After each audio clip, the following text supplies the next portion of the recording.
4절. 4절은 뭐예요? 네? 4절이 애통. 죽었어요. 4절. 죽을 사자. 애통하세요. 애통하는 자는 복이 있나니 그들이 위로를 받을 것이며 온유한 자는 복이 있나니 그들이 땅을 기업으로 받을 것이며. 말씀을 계속 반복하면 쉬워져요. 여러분 계속해서 반복하시면 익숙해지면 다 암송할 수 있습니다. 자, 오늘 말씀 제목은 따라해주세요. 신성모독. 요한복음은 예수님이 어떤 분이신지를 자세히 알려주는 말씀이에요. 여러분 요한복음 한 구절 한 구절 우리가 이렇게 말씀을 묵상할 때에 이전보다 오늘 더 예수님에 대한 더 눈이 열려지시기를 주님의 이름으로 축복합니다. 예수님에 대한 눈이 열려질수록 우리에게 나타나는 변화는 하나님에 대한 태도, 예배에 대한 태도가 바뀌어진다는 거예요. 눈이 열면 열릴수록 주님에 대한 태도가 달라져야 되는데 우리가 점검해야 될 사항은 지난주보다, 지지난주보다, 작년보다 우리가 예수님에 대한 태도가 달라지고 있느냐를 점검하셔야 됩니다. 요한복음을 잘 읽어보면 예수님이 자신이 누구신지를 계속 말씀해 주고 계셔요. 자기 계시를 하고 계셔요. 근데 예수님의 자기 계시가 심도 있게 진행될수록 심화 과정으로 나아갈수록 이상하게도 유대인의 분노가 더 심화됐어요. 예수님이 어떤 분이신지를 밝히면 밝힐수록 유대인들은 더 화를 내고 예수님을 죽이려고 하고 유대인의 분노는 더 커졌다라는 거예요. 우리가 예수님이 원하시는 모습대로 변화되지 않으면은 주님의 말씀을 들으면 들을수록 우리는 주님과 거리가 멀어지게 됩니다. 우리가 예수님에 대한 말씀을 실제적으로 받아들이고 예수님을 모셔드릴수록 우리의 신앙은 더 깊어져야 돼요. 어제보다 오늘 겉사람은 후패하나 속사람은 날로 새로워진다고 했는데 날마다 새로워지는 은혜는 하나님을 어떻게 우리가 여기고 어떤 분으로 우리가 생각하고 그분께 어떻게 영광 돌리느냐는 하나님을 얼마나 아느냐, 체험하느냐에 달려있는 거예요. 유대인들은 자신이 믿고 있는 종교적인 신념과 전통이 무너질 때 굉장히 분노했습니다. 이러한 분노는 단순한 개인적인 자존심이나 감정의 문제가 아니라 어떤 유대인들의 그 종교와 전통과 정치 질서에 도전하는 이들에 대한 분노인데 예수님은 절기 때마다 성전에서 가르치셨어요. 절기 때마다 올라가서 틈나는 대로 가르쳤지만 본격적으로 성전에 올라가서 그 사람들을 가르쳤는데 그 절기에 맞는 말씀을 주셨고 예수님의 말씀은 비유와 상징이 가득한 했는데 그 말씀을 들으면 들을수록 이상하게도 유대인들은 분노가 폭발하게 됩니다. 유대인의 분노가 오늘 너무나도 이게 분노가 커져서 결정적으로 예수님을 죽이려는 그러한 내용들이 오늘 나와요. 그러면 유대인들이 왜 예수님을 그렇게 죽이려고 했느냐? 그 결정적인 원인이 뭐냐면 신성모독을 했다라는 거예요. 누가? 예수님이 하나님의 이름을 모독했다라는 거예요. 하나님의 영광을 위해서 오신 분, 하나님의 뜻을 이루기 위해서 오신 분이 하나님의 이름을 모독했다라는 거예요. 오늘 본문을 잘 이해하기 위해서는 유대인들이 지키는 수전절에 대해서 이해할 필요가 있습니다. 그래서 우리가 첫 번째로 알아야 될 것이 수전절이에요. 수전절. 자, 10장 22절 읽어보도록 합니다. 시작. 예루살렘의 수전절이 이르니 때는 겨울이라. 딱 지금이에요. 수전절. 유대인들이 지키는 절기 중에 수전절이 있어요. 수전절은 말 그대로 성전을 수리해서 재봉헌하는 절기예요. 성전 수리한 것을 기념하는 절기예요. 히브리어로는 하누카라고 해요. 하누카. 뭐라고요? 하누카. 이 하누카는 어떤 의미냐? 봉헌하다, 새롭게 하다. 더럽혀진 성전을 다시 깨끗하게 해서 봉헌했던 것을 기념하는 절기예요. 이것은 역사적 배경을 알 필요가 있는데, 이스라엘이 남북으로 갈라진 이후에 북이스라엘이 언제 망하느냐? BC 722년에 그 아수르 제국에 멸망하게 됩니다. 아수르, 하나님 말씀에 불순종해 하나님께서는 아수르를 통해서 북이스라엘을 망하게 하셔요. 그리고 남유다도 BC 587년에 누구의 침공을 받아요? 바벨론의 침공을 받죠. 바벨론의 침공을 받은 다음에 남유다는 1차, 2차, 3차로 포로로 잡혀가게 돼요. 그리고 70년 후에 또 이제 바벨론이 페르시아에게 망해서 페르시아의 고레스 침공으로 말미암아 이제 돌아오게 되죠. 그래서 이 이스라엘은 다른 이방 제국의 끊임없는 식민지가 됐어요. 처음에는 아시리아, 아수르, 그 다음에 바벨론, 그 다음에 페르시아가 끝난 다음에 헬라 제국이 옵니다. 헬라 제국. 그리스가 헬라죠. 헬라 제국인데 그 헬라의 알렉산더 대왕이 죽은 다음에는 그 나라가 쪼개져 가지고 헬레니즘 시대로 오는데 그게 이제 중간기 시대예요. 이제 구약의 맨 끝에가 뭐죠? 말라기죠, 말라기. 말라기부터 그 예수님 오셨을 때 그게 이제 중간기. 그때는 그에 관한 성경이 없어요. 그때에 이제 거의 다 이제 헬레니즘 시대에 들어가게 되는데 그 알렉산더 대왕이 죽은 다음에 마게도니아, 시리아, 이집트로 갈라지는데 그 시리아 왕이었던 안티오코스 4세가 있었어요. 근데 안티오코스 4세라는 왕이 이집트 정벌을 실패하게 되는데 다시 돌아올 때의 분풀이로 어디로 정복하느냐? 유대 지역을 정복해요. 유대 지역을 정복하고 유대인들이 지키고 있는 모든 종교와 풍습을 다 금지시켜버려요. 그리고 성전에서 제사도 못 드리게 하고 제사 금지, 할례 금지, 또 뭐예요? 유대인들이 금식도 못하게 하고 안티오코스 4세가 안식일도 못 지키게 하고 모든 절기와 성경도 못 갖게 하고 구약 성경이겠죠. 모든 법을 다 금지시키는 법을 제정하고 그 성전에 뭘 들여오느냐면 제우스 신상을 들여오고 그 다음에 이 안티오코스 4세가 자신의 생일이 몇 월인지 모르겠는데 기록이 없어서 하여튼 25일을 매달 지키게 해요. 생일 잔치를 매달 25일마다 생일 잔치를 하는데 그 생일 잔치를 어떻게 하느냐 하면은 유대인들이 가장 혐오하는 그 부정한 짐승을 제물로 드려요.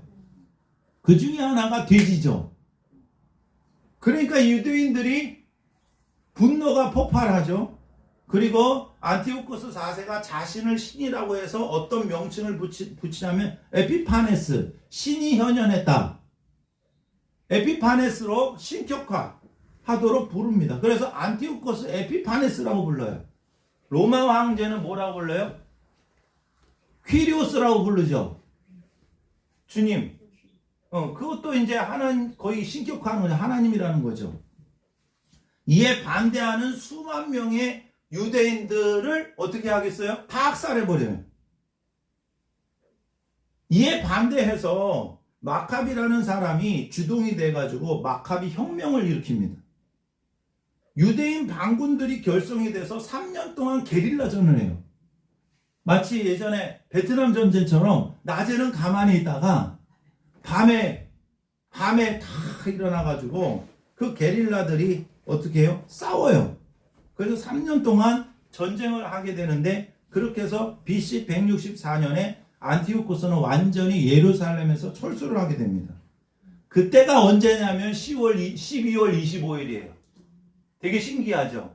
그래서 이 성전에 들어왔던 제우스 상이나 뭐 부정한 것들을 다 깨끗하게 해가지고 그 하나님께 이 거룩한 성전을 다시 드리는 게 뭐냐면 수전절이에요. 그래서 다시 봉헌하여 깨끗하게, 이거 의미를 아는 게 오늘 말씀의 배경을 아는데 되게 중요합니다. 이 수전절이라는 것은 이 더러웠던 성전을 깨끗하게 해가지고 하나님께 다시 드리는 봉헌절이에요. 그래서 유대인들은 겨울이 되면 수전절에 8일 동안 이 성전과 집안을 깨끗하게 하고 주야로 환하게 불을 밝히는 성대한 축제를 열어서 빛의 절기라고도 합니다. 우리는 겨울에 추워도 성찬절이 있기 때문에 그래도 마음이 따뜻하고 그러잖아요. 유대인들은 무슨 절이 있기 때문에? 수전절. 근데 같은 날이에요. 12월 25일. 굉장히 신기하죠. 의미해 주는 게 많습니다.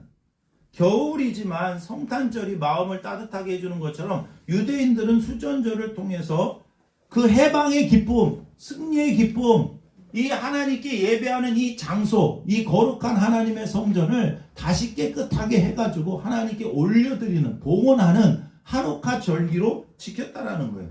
그래서 기쁨과 감사가 충만했어요. 수전절은 더럽혀진 이 성전을 깨끗하게 해서 하나님께 다시 봉헌한 절기로서 하나님의 명예를 회복한 절기를 기념하는 날에 지금 예수님이 그 수전절에 다시 등장하셨어요. 뭔가 말씀해 주시기 위해서. 근데 예수님이 절기 때마다 본격적인 뭔가를 가르쳐 주시면 사실은 예수님이 누구신지에 대해서 알려주시는 거예요.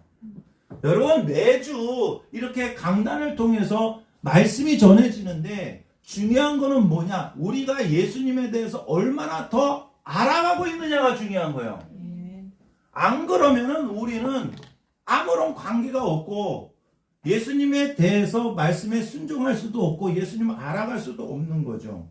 예수님이 이 수전절을 통해서 지금 23절에 보면 예수께서 성전 안에 솔로몬 행각에 이렇게 거닐 때에 이제 유대인들이 예수님에 대한 분노가 커져서 24절에 보면은 유대인들이 예수님을 애워쌉니다. 이렇게 애워싸, 협박하는 거죠. 위협하는 거죠. 이렇게 다 애워싸가지고, 무슨 깡패도 아니고 이렇게 애워싸가지고 예수님께 뭐라고 물어보느냐? 당신이 언제까지나 우리의 마음을 의혹하게 하려 합니까? 그리스도이면 밝히 말씀해 달라고 그래요. 당신이 그리스도이면, 아니 예전에 계속 얘기했잖아요. 내가 하나님의 아들이라고, 내가 생명의 떡이다. 하나님과 나는 오늘 말씀에는 나와 아버지는 하나다 그랬고 하나님이 일하시니 나도 일한다. 그러면서 계속 공개적으로 예수님이 하나님의 아들인 것을, 내가 메시아라는 것을 예수님이 계속 말했는데 유대인들이 이제 수전절에 예수님이 딱 등장하시니까 이게 딱 둘러싸가지고 위협적으로 딱 에워싸가지고 이제 당신이 메시아면 그리스도면 공개적으로 얘기하라는 거예요. 그러면 이것은 예수님이 누구신지를 분명히 알고 싶어서 말한 게 아니라 예수님을 죽일 분명한 기회를 얻고자 예수님께 질문을 했다라는 거죠.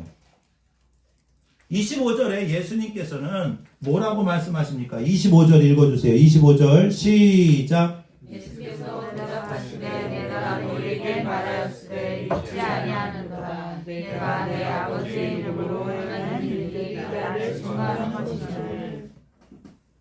이미 여러 번 충분히 말했는데 믿지 않는다. 내가 너희에게 말했는데 왜 믿지 않느냐? 내가 아버지의 이름으로 행하는 일들이 나를 증거하는 거다. 그러면 유대인들이 예수님을 믿지 않는 근본적인 이유는 뭐냐? 너희가 내 양이 아니기 때문에 믿지 않는다는 거예요. 너희는 내 양이 아니다. 예수님은 그 전에도 요한복음 8장 44절에 너희 아비는 마귀다라고 얘기했어요. 그러니까 누구의 음성을 듣느냐에 따라서 그 사람의 소속이 달라지는 거예요. 하늘의 음성을 듣느냐, 땅의 음성을 듣느냐, 누구의 말을 듣느냐, 누구의 음성을 듣느냐에 따라서 그 사람이 속해 있는 소속이 달라지는 거죠. 예수님은 말씀하셨어요. 너희가 내 양이 아니기 때문에 믿지도 않고 음성을 듣지도 않는다. 내 양은 27절에 내 음성을 듣고 나는 그들을 알고 그들은 나를 따른다. 내가 그들에게 뭘 준다? 영생을 준다. 영생을 받은 자는 내 손에서 정말 빼앗을 자가 없다. 그것은 나도 그들을 지키고 아버지도 그 양들을 지킨다. 29절에 봅니다. 시작. 그들을 주신 내 아버지는 만물보다 크심에 아무도 아버지 손에서 빼앗을 수 없느니라. 만물보다 크신 아버지께서 아버지의 손에서 빼앗을 양이 없다. 빼앗길 양이 없다. 그러면서 예수님께서 정말 결정적인 말씀 한마디를 딱 하셔요. 그게 30절이에요. 유대인의 분노에 불을 붙인 결정적인 한마디가 30절이에요. 30절 시작. 나와 아버지는 하나이라 하시네. 나와 아버지는 하나다. 이 말씀은 예수님과 하나님 아버지가 동일한 목적을 위해서 동일한 일을 한다라는 말씀의 차원이 아니라 그것도 맞지만 더 큰 의미는 뭐냐면 하나님과 예수님이 본질적으로 하나다. 내가 하나님이다 그 말이에요. 그러니까 유대인들이 돌을 또 들어. 돌을 자주 들어요. 유대인들은 감정적으로 좀 격한 사람들이거든요. 돌을 들어가지고 죽이려고 그러는 거예요. 그 왜 그렇게 죽이려고 했느냐? 유일하신 하나님을 믿는 유대인들은 하나님이라고 주장하는 예수를 그냥 놔둘 수가 없었어요. 그게 신성모독이에요. 유대인들이 분노를 참지 못하는 게 뭐냐면 신성모독이에요. 하나님의 이름을 모독하는 거예요. 그래서 유대인들은 레위기 24장 16절 말씀에 근거해서 돌을 드는 거야. 그냥 돌을 든 게 아니라 레위기 24장 16절 말씀에 여호와의 이름을 모독하면 그를 반드시 죽일지라 온 회중이 돌로 그를 칠 것이라고 말씀에 나와 있기 때문에 말씀에 순종하기 위해서 돌을 드는 거예요. 왜? 여호와의 이름을 모독했기 때문에. 그게 신성모독이에요. 말씀에 의지해서 유대인들은 여호와의 이름을 모독하는 예수를 돌로 치려고 하는 것입니다. 그런데 이 돌로 치려 하는 이 반응이 처음은 아닌 거죠. 예수님을 죽이려고 했어요. 언제? 요한복음 5장 17, 18절에 보면은 요한복음 5장 17절에 내 아버지께서 이제까지 일하시니 나도 일한다 라고 예수님이 말씀하셨어요. 그때 유대인들이 예수를 더욱 죽이고자 했는데 그 이유는 안식일을 예수님이 의도적으로 범할 뿐만 아니라 그러니까 예수님은 유대인들이 이렇게 싫어한 일을 많이 했던 것 같아. 안식일을 범할 뿐만 아니라 하나님을 자기의 친아버지라고 해서 하나님과 동등으로 그러니까 하나님과 동등으로 삼는 거를 굉장히 싫어해요. 유대인들은. 그리고 요한복음 8장 59절에 보면은 그들이 돌을 들어서 예수님을 치려고 합니다. 근데 예수님은 항상 숨어서 성전에서 나가셨어요. 그러니까 예수님은 치고 빠지는 걸 잘하시는 주특기를 가지고 계세요. 말씀으로 세게 한 방 먹이시고 그리고 돌을 드는 순간에 없어지셔.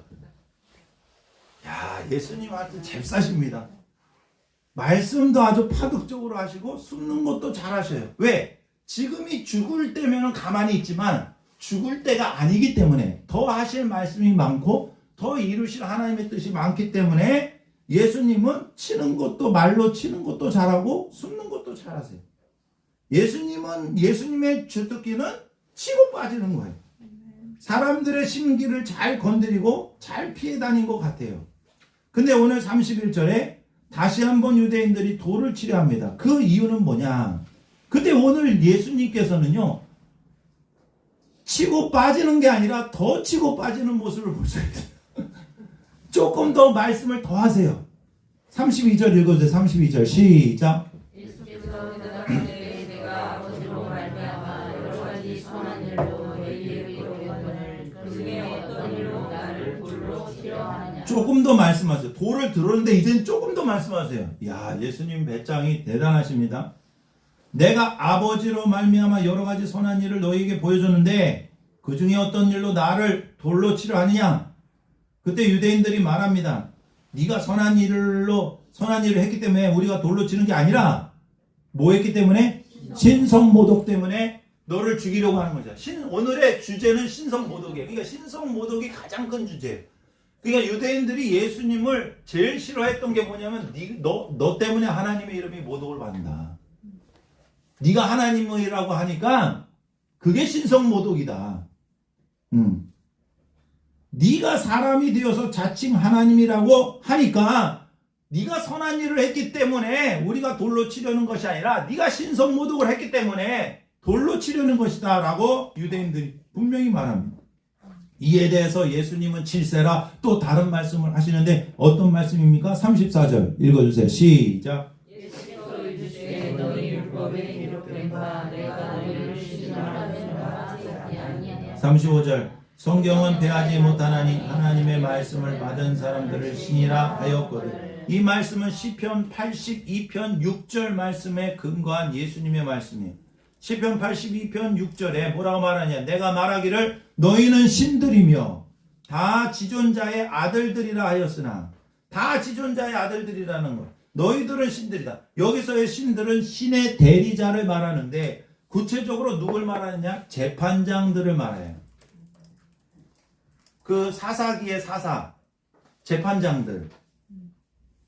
신이 아니지만 신을 대리하는 사람들, 지존자의 아들들을 신들이라고 했는데 하물며 36절에 하물며 아버지께서 거룩하게 하사 세상에 보내신 자 나는 하나님의 아들이라 하는 것으로 너희가 어찌 신성모독이라 하느냐. 너희가 믿어서 38절 너희가 믿음으로 너희가 아버지께서 내 안에 계시고 내가 아버지 안에 있음을 깨달아 알리라. 예수님께서 하시는 일과 예수님이 자신을 하나님의 아들이라고 명명하신 것이 절대로 신성모독이 아니라라고 말씀을 하시면서 예수님께서는 또 도망가십니다.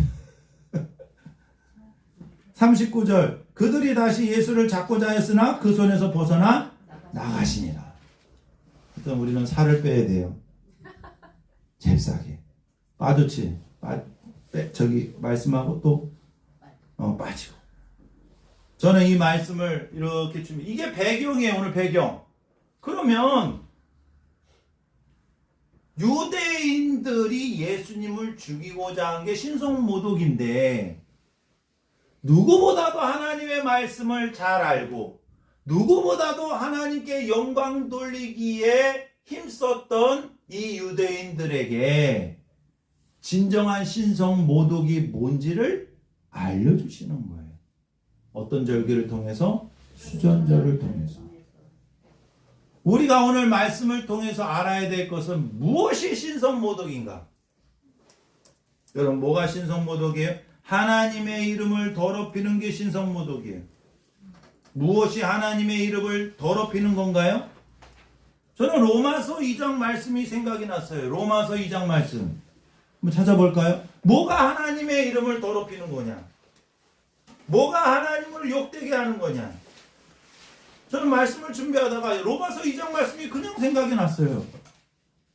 로마서 2장 17절 볼까요?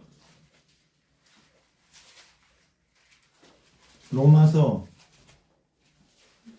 2장 17절부터 24절까지 한 절씩 교독할까요? 제가 먼저 읽습니다. 유대인이라 불리는 내가 율법을 의지하며 하나님을 자랑하며 율법의 교훈을 받아 하나님의 뜻을 알고 지극히 선한 것을 분간하며 맹인의 길을 인도하는 자여 어둠에 있는 자의 빛이요 율법에 있는 지식과 진리의 모본을 가진 자로서 일선자의 교사요 원망의 선생이라고 스스로 믿으니 그러면 다른 사람을 가르치는 내가 내 자신은 가르치지 아니하느냐? 도둑질하지 말라 선포하는 내가 도둑질하느냐?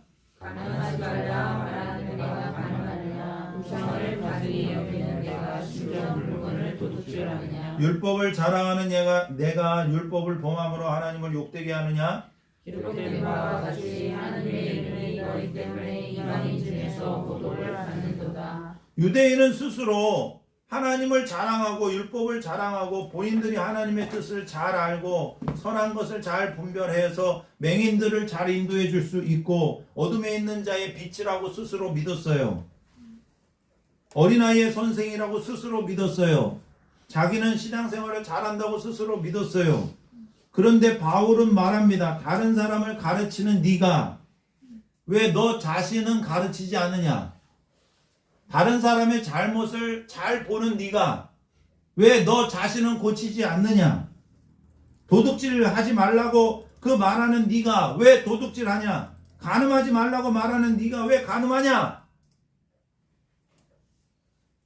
저는 이 말씀이 설교자인 저에게도 굉장한 부담이에요. 말을 많이 하는 사람, 가르침의 자리에 있는 사람, 설교하는 사람, 직위가 높아지면 높아질수록 말이 많아져. 맞지요? 여러분 어느 단체든 어느 조직이든 이게 높아질수록 말하는 게 많아지고 행동이 없어져요. 하나님은 어떤 사람을 통해서 모독을 받고 어떤 사람을 통해서 신성 모독을 받느냐? 하나님의 말씀을 가르치면서 하나님의 말씀을 알면서 말씀대로 살지 않는 사람을 통해서 모독을 받는 거예요. 설교하는 것과 설교대로 살지 못하는 것에 그 간격을 줄이지 못하면 그게 모독을 받는 거예요. 그러면 말씀을 듣는 것과 말씀대로 살지 못하는 그 넓은 간격을 줄이지 못하면 못할수록 하나님은 하나님의 이름이 모독을 받는 거예요. 그래서 우리는 매주마다 올 때마다 매일매일 어떻게 살아야 되느냐? 하나님의 말씀을 제대로 받기 위해서 긴장해야 돼요. 귀를 열고 눈을 열고 마음을 열고 행동으로는 하나님의 말씀에 즐겨 순종할 수 있도록 그렇게 힘써 순종하려는 마음이 없다면 하나님을 믿는다고 하는 우리를 통해서 하나님의 이름이 모독을 받게 되는 거예요. 이것은 양이 목자의 음성을 듣지 않는 것과 똑같습니다. 목자의 음성을 듣지 않고 자기 멋대로 자기 길대로 각기 제 길로 가면은 그게 하나님의 이름에 모독을 드리는 거예요. 믿지 않으면 음성을 들을 수 없고 주님을 따라갈 수 없습니다. 주님을 믿으면 여러분 주님을 믿으면 주님의 음성을 듣게 돼 있어요. 여러분 예수님 믿으시죠? 그럼 예수님 믿는다는 건 뭐냐? 주님의 뜻대로 살겠다라는 거예요.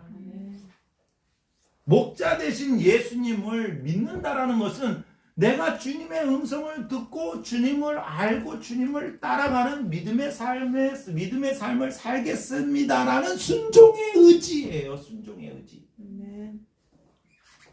그러니까 우리가 매 순간 또한 중요한 일을 만날 때 어떤 결정을 할 때 매 순간 뭔가를 선택할 때에 나의 이익이냐 하나님의 이익이냐 나의 뜻이냐 하나님의 뜻이냐라는 그 긴장 관계에서 우리는 하나님의 뜻에 순종할 의지가 항상 있어야 돼요. 나의 원대로 마옵시고 아버지의 원대로 되기를 원합니다 라고 나에게 손해가 와도 일시적인 손해가 와도 그 순종함을 통해서 영원한 이익이 주어진다라는 것을 믿고 나에게 어떠한 해가 있을지라도 손해가 있을지라도 아픔이 있을지라도 고난이 있을지라도 예수님처럼 하나님의 뜻을 이루는데 만족하고 고난 뒤에 영광이라는 것을 믿고 나의 희생과 아픔이 헛된 것이 아니라 행한 대로 보응하시는 하나님이 계시기 때문에 우리의 모든 믿음의 선택과 순종의 선택이 헛되지 않음을 믿는 믿음으로 나아가는 거예요. 그래서 우리는 뭐가 있어야 되느냐? 하나님의 음성을 듣기 위해서는 양이 주님의 음성을 듣듯이 하나님의 뜻을 알고 하나님의 음성을 듣기 위해서는 반드시 내 마음에 내 삶 가운데 순종할 의지가 있어야 돼요. 아멘. 순종의 의지가 있어야 주님의 말씀이 들려요. 아멘. 왜 우리가 하나님의 뜻을 잘 모르고 하나님의 음성을 못 듣느냐? 주님의 음성대로 살고자 하는 순종의 의지가 없으면 안 들려요. 주님, 내가 힘들어도 손해가 되로 주님 뜻대로 살기를 원합니다 하는 마음으로 여러분 기도해 보세요. 왜 안 들려주시겠어요? 어떤 방법으로든 깨닫게 해주십니다. 몸부림쳐 보세요. 하나님 뜻대로 살고 싶어요. 여러분 몸부림쳐 보세요. 하나님이 인도 안 해주시나. 2달에 한 번씩 예수 동행 목회를 하는 파트너스 모임이 지난주 월요일 날에 있었는데, 거기서는 예수님과 동행하는 목회를 하려고, 그냥 교회 성장이 아니에요. 우리의 목표는 목회 성공이 아니라 우리의 목표는 예수님이야. 그냥 예수님. 여러분, 우리의 성도들의 목표도 예수님이어야 돼요. 아멘. 교회가 엄청 큰데 다 죽을 사람이면은 의미가 없잖아. 한 사람이라도 살려야 될 거 아니에요. 한 사람이라도 제대로 구원받고 거듭나고 예수님 바라보게 해야 되잖아요. 목회자의 목표도 예수님 바라보는 거고 성도들의 목표도 예수님 바라봐야 돼요. 사람 바라보고 세상 바라보고 돈 바라보다가 세상 영광 바라보다가 우리는 실망하고 절망하고 낭망하고 깨집니다. 그게 아니라 우리는 예수님만 바라보자라는 거예요. 어느 교회, 부천의 큰 교회 목사님이 그런 아픔을 얘기하시더라고요. 회의를 하는데 어떤 장로님이 하나님의 음성을 들었대. 교회에 하나님의 음성 들었다는 사람이 제일 무서워. 우리 교회에 그런 사람이 없기를 바랍니다. 하나님의 음성 들었다고 하면서 말을 하면서 뭐라고 말하느냐면은, 하나님의 음성 들은 게 뭐 직접적으로 음성 듣는 거예요. 그게 아니잖아요. 여러분, 하나님의 음성 듣는 게 뭐예요? 하나님의 뜻을 알게 되는 거잖아요. 하나님의 마음을 알게 되는 거잖아요. 물론 간혹 가다가 하나님의 직접적인 음성을 듣는 경우도 있어요. 일생 가운데 몇 번 있을 수 있겠죠. 근데 저는 직접적으로 들은 게 한 번도 없어요.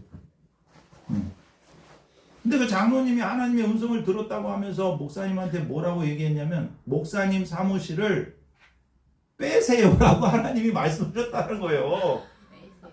여러분, 상식적으로 생각해도 그게 말이 되냐고. 그 배경은 뭐냐면, 청년부실이 없어가지고 이렇게 교회적으로 뭔가 이렇게 어떻게 해야 되는데, 목사님 사무실을 빼고 그거를 청년부실로 드려라.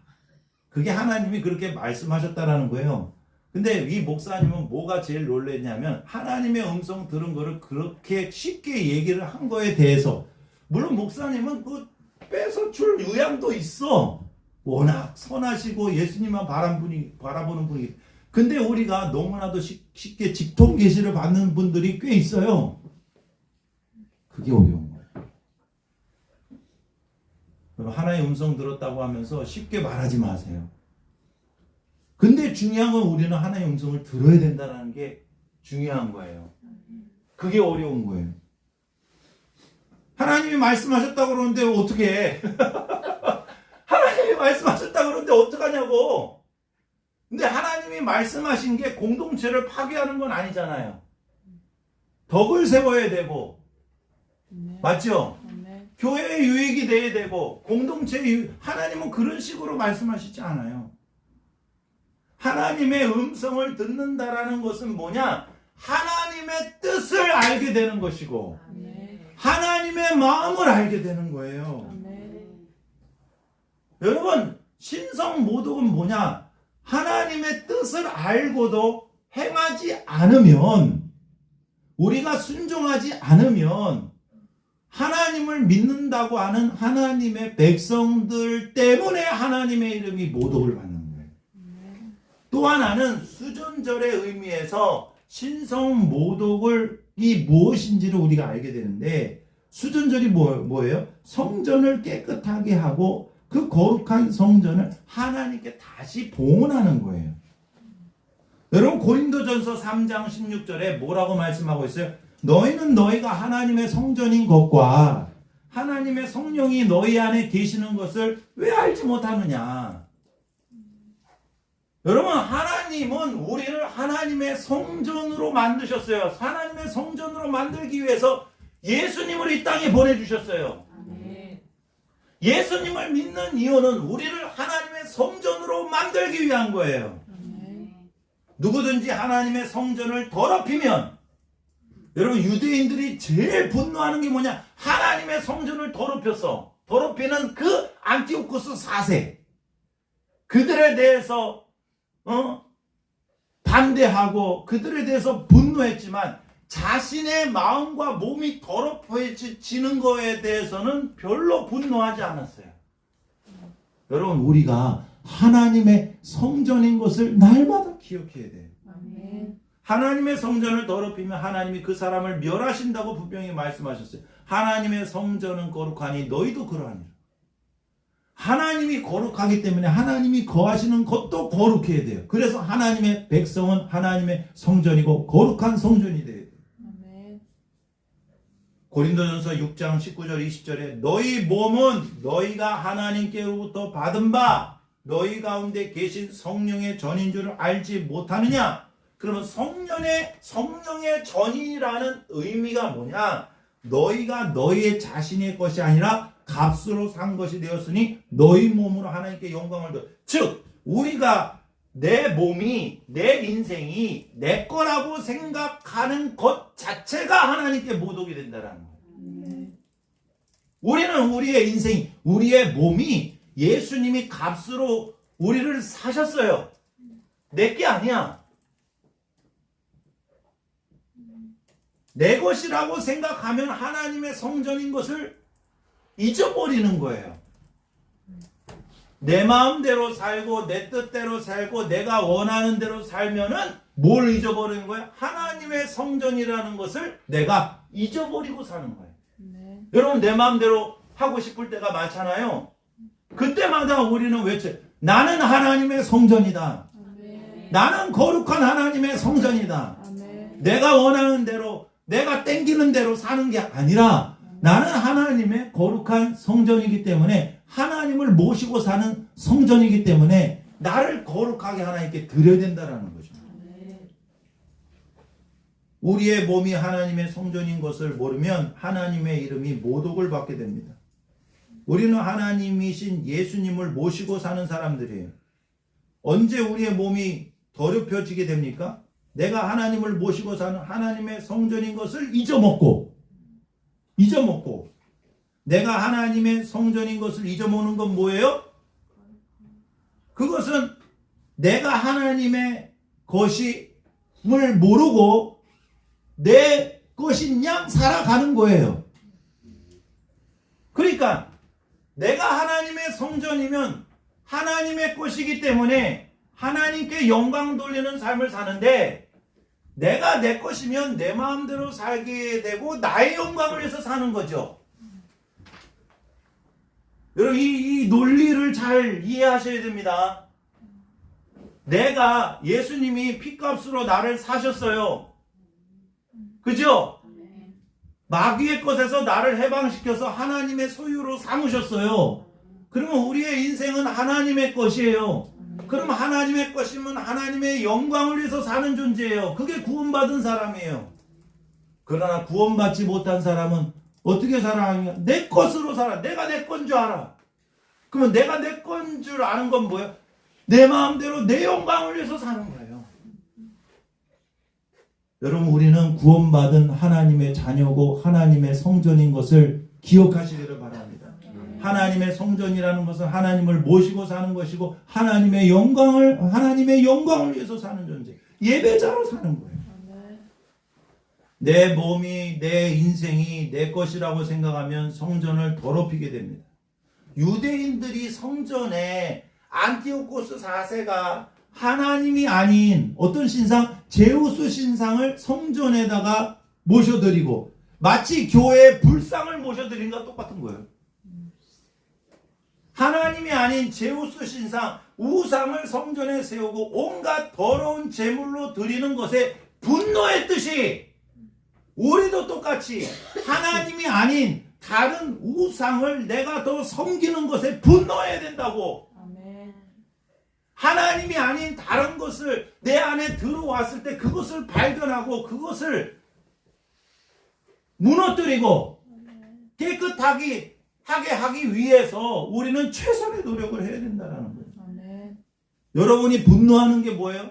나의 내가 손해를 보면 분노하잖아요. 그게 아니라 내 이익이 손해를 보면은 분노하는 그런 게 아니라 돈의 손해를 보면 분노하는 그런 게 아니라 무엇에 분노해야 돼요? 우상이 들어오는 걸 분노해야 돼요. 아멘. 성전이 더럽혀지는 걸 분노해야 된다고. 아멘.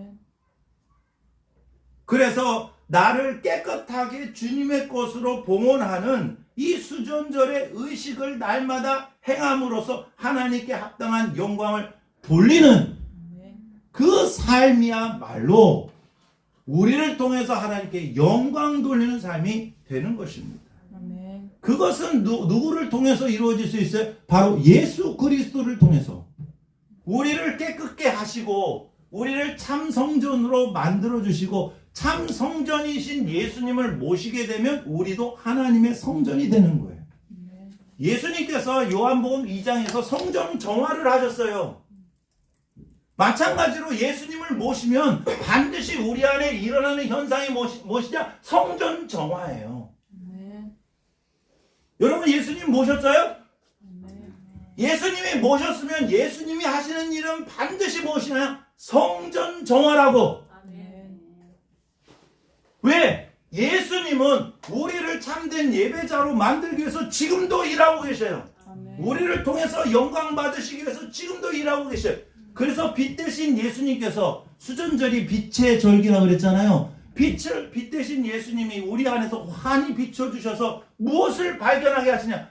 제우스를 발견하게 하시고 우상을 발견하게 하시고 재물의 신을 발견하게 하시고 온갖 우상들을 발견하게 만들어주시는 그 빛 대신 예수님을 우리 안에 모셨을 때 계속해서 성전 정화가 이루어지게 되면 성전 정화가 이루어지면 이루어질수록 어떻게 되느냐? 하나님께 합당한 영광을 돌려드릴 수 있게 되는 거죠. 아멘.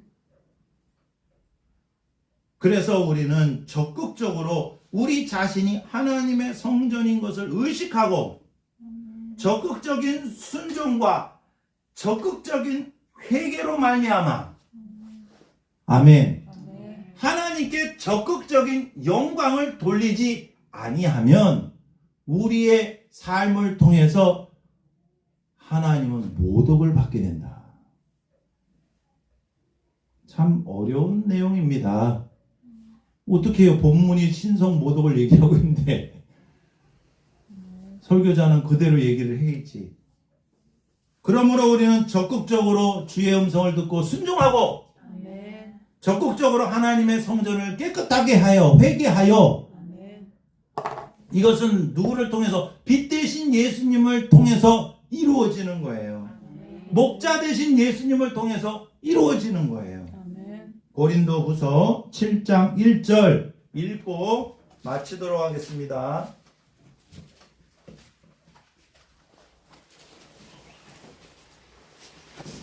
고린도후서 7장 1절. 고린도후서 7장 1절. 찾으셨어요? 아멘. 시작. 그런즉 사랑하는 자들아 이 약속을 가진 우리는 하나님을 두려워하는 가운데서 거룩함을 온전히 이루어 육과 영의 온갖 더러운 것에서 자신을 깨끗하게 하자.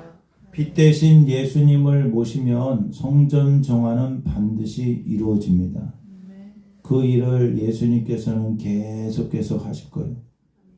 예수님은 청소의 달인이십니다. 아시겠죠? 네? 치고 빠지는 거의 달인이시고 청소의 달인이시기 때문에 우리 안에 오신 예수님은 우리 안에 있는 우상들을 분개하게 하시고 분노하게 하시고 나의 유익이 아닌 내 안에 들어오지 말아야 될 것에 대해서 분노하게 하시고 청소하게 하시고 회개하게 하시고 더 순종의 열망을 주시는 분입니다. 여러분 안에 주님이 역사하시고 성령께서 계시기 때문에 하나님께서 우리를 통해서 영광을 받으실 거예요. 우리의 삶을 통해서 더 큰 영광을 올려드릴 수 있도록 날마다 주님과 동행하는 삶을 사시고 더 적극적으로 순종하고 적극적으로 회개하기 위해서 우리는 뭐 해야 되느냐? 일기를 쓰셔야 됩니다. 결론은 아시겠죠? 억지로 하는 게 아니라 내가 나의 삶을 돌아봐야 돼요. 이게 돌아보고 안 돌아보고 너무나도 차이가 커요. 여러분이 자발적으로 정말 그러한 열망을 가지고 예수님과 동행하기 위해서 일기를 쓰시면 주님께서 여러분을 통해서 더 큰 영광을 받으실 줄 믿습니다. 기도하겠습니다. 거룩하신 하나님, 전능하신 하나님을 찬양합니다. 우리의 구원을 위해서, 우리의 풍성한 삶을 위해서 예수님을 보내주셨는데 유대인들은 예수님의 말씀을 들으면 들을수록 예수님을 무시하게 되고 분노하게 되고 또한 예수님을 죽이게 되었습니다. 주님, 내가 죽고 예수님이 살게 하여 주시옵소서. 예수님을 죽이는 게 아니라 나를 죽이게 하옵소서. 내가 죽고 예수님이 역사해 주셔서 날마다 우리의 심령이 새로워지게 하여 주시고 하나님의 성전으로 거듭나서 주님께 적극적으로 순종하고 회개하여 영광 돌리는 삶을 살게 하여 주시옵소서. 주님은 우리 안에 계십니다. 오늘도 우리 안에서 일하시는 줄 믿습니다. 성전 정화를 해주셔서 우리 안에 있는 우상들을 발견하게 해주시고 깨끗하게 거룩하게 날마다 주님께 영광 돌릴 수 있도록 도와주옵소서. 사랑하는 성도들, 귀한 예물을 드립니다. 이 예물뿐만 아니라 우리의 인생 전체를 드리게 해주시며 날마다 주님과 동행하는 삶을 통해서 온전히 하나님 영광을 받으시옵소서. 감사드리며 예수님의 이름으로 기도드립니다. 아멘.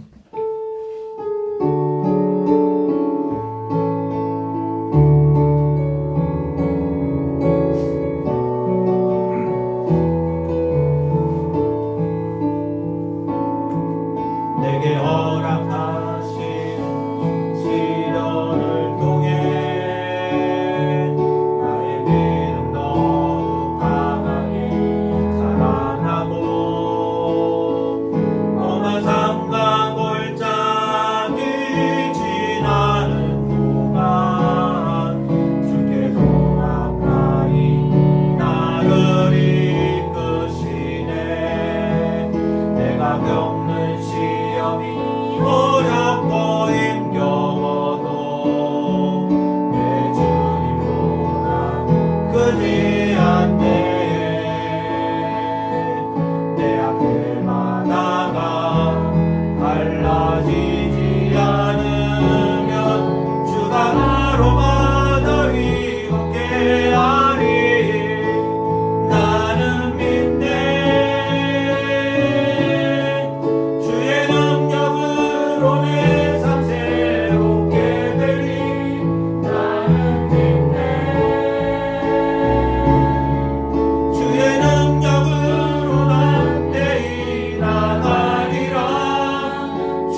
자리에서 일어나셔서 오늘 주신 말씀을 통하여서 하나님 우리를 통하여 하나님 영광을 받으시옵소서. 신성모독이 아니라 하나님께 영광을 돌리는 삶을 살게 하여 주시옵소서. 날마다 순종하며 회개하여 거룩한 삶을 살게 하옵소서. 주의 한번에 간절히 기도합니다. 주여, 사랑해 주님 감사합니다. 오늘 말씀을 통하여서 하나님 우리의 자신을 돌아보게 됩니다. 오 나의 주님 역사하여 주시옵소서. 무엇이 신성모독인지 이 시간 저희를 깨닫게 하여 주시옵소서. 유대인들이 수전절을 통하여서 성전을 다시 봉헌한 것처럼 우리도 우리의 성전을 깨끗하게 하여서 하나님께 봉헌할 수 있도록 주님 도와주시기를 원합니다. 깨끗하게 하여 주님께 드릴 수 있도록 도와주시옵소서. 거룩한 성전이 되게 하여 주시옵소서. 주의 말씀대로 순종할 뿐만 아니라 우리의 안에 있는 우상이 무엇인지 발견하게 하여 주시옵소서. 내 안에 있는 하나님 아닌 다른 우상들을 발견하게 하여 주시옵소서. 주님은 이 시간도 성전 정화에 열심을 내시는 줄 믿습니다. 우리를 거룩하게 하시고 우리를 깨끗게 하시는 주님만 바라볼 수 있도록 주님 도와주시옵소서.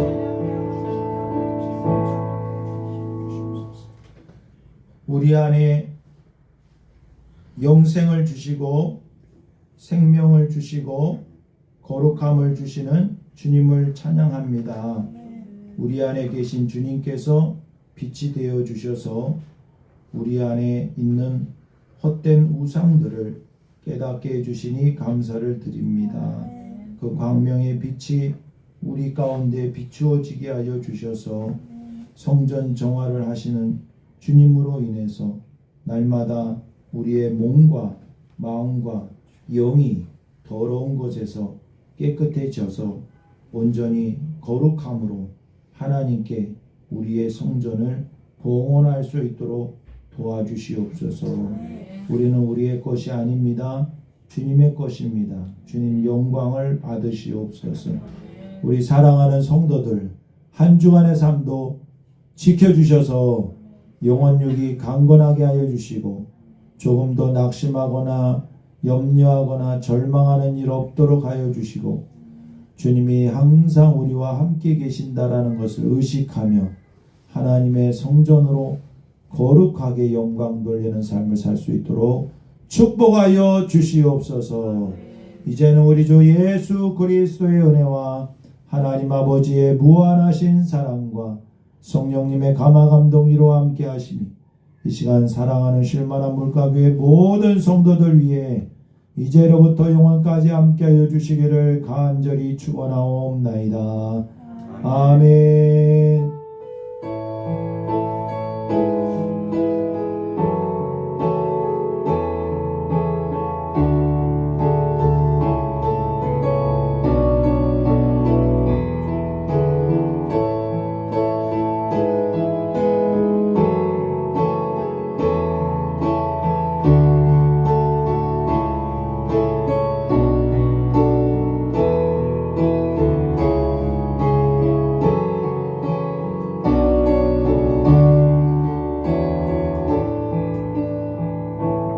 주님께 영광의 박수 올려드립니다.